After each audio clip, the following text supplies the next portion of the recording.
And this Republican team is united. We are on one team. We are excited to reclaim the majority and to get to work with our colleagues in the House to enact President Trump's agenda.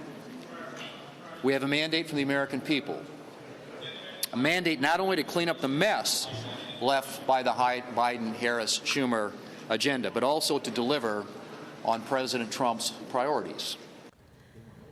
And that was South Dakota Senator John Thune yesterday, speaking after being elected to the next Senate Majority Leader. Thune beat out Florida Senator Rick Scott and Texas Senator John Cornyn for the job. Scott was eliminated after the first secret ballot vote. And then on the second ballot, Thune received 29 votes to Cornyn's 24 votes. Thune will be succeeding Kentucky Senator Mitch McConnell, who is the longest-serving party leader in Senate history. McConnell says Thune is a consummate leader and praised his legislative experience and political skill.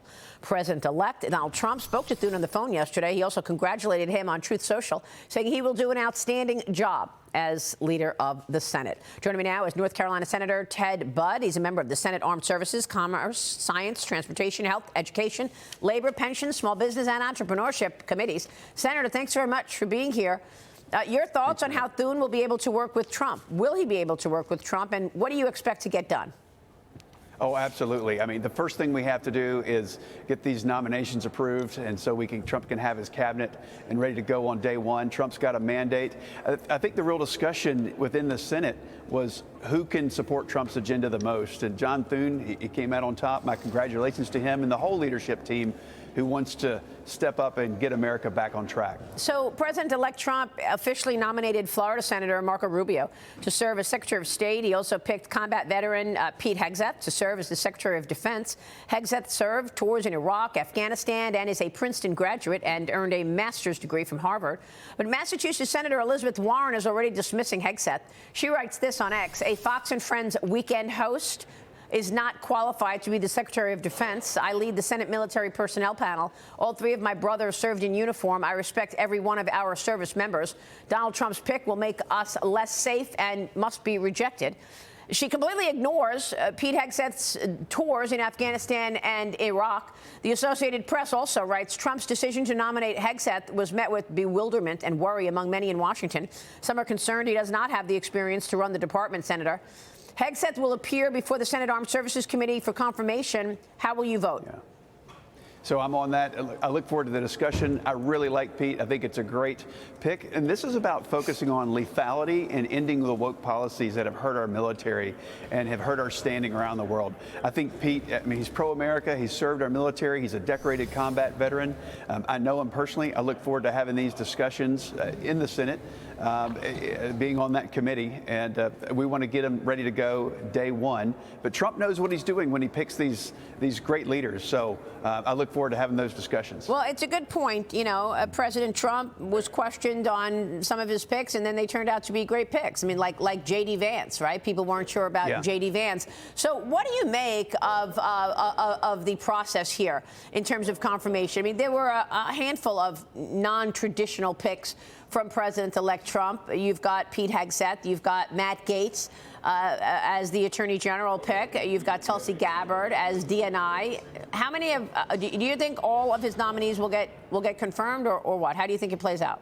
Well, I can't answer that, but I look forward to the hearings. And again, Trump, he knows what he's doing. He's had 4 intervening years to really think about who he wants around him. Some of the biggest challenges in his first 4 years were the picks. I think he's much better at it now. He knows what the American people want. He knew it then, he knows it now, and he knows who to put around him. And plus, we've got a Senate with 53. I wish there were more, but I'm glad we're in the majority.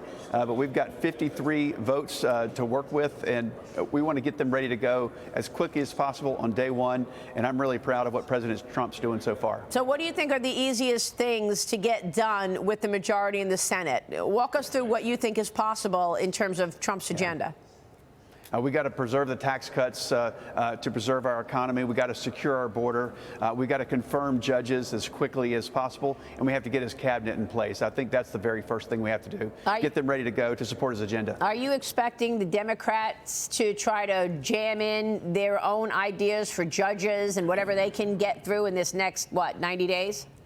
They always will, but they're having a deeply reflective moment right now to see why they collapsed. And it wasn't about the timing of Kamala versus Biden. It's really about having a lot of bad ideas that have hurt us over the last 4 years.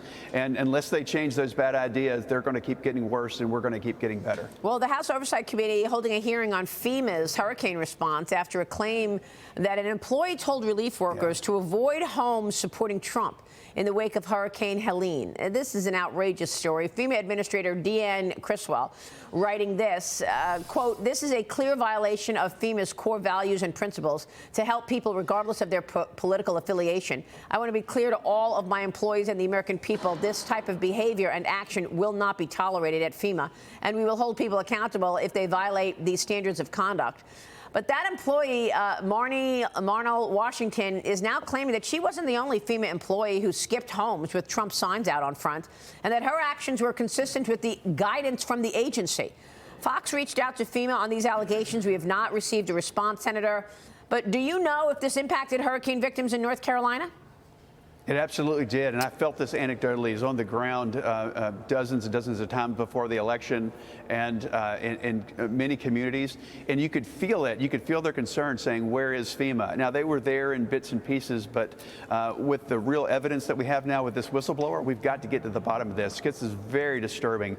In the time of need, we need help from the federal government. These people in Western North Carolina, they don't ask much from the federal government. They're tough people, but when the government doesn't show up in their time of need, it's disturbing. We've got to get to the bottom of it, hold them accountable. And this is going to take years, Maria, to get North Carolina back on track. And that's why we need a builder in the White House. And in the case of Western North Carolina, we need a rebuilder. All right. Well, this is obviously incredibly disturbing that FEMA would pick and choose who to help. Senator, thank you. We will be watching this. Ted Budd. Thank you, Maria. In D.C. Thank you, sir. Quick break, and then we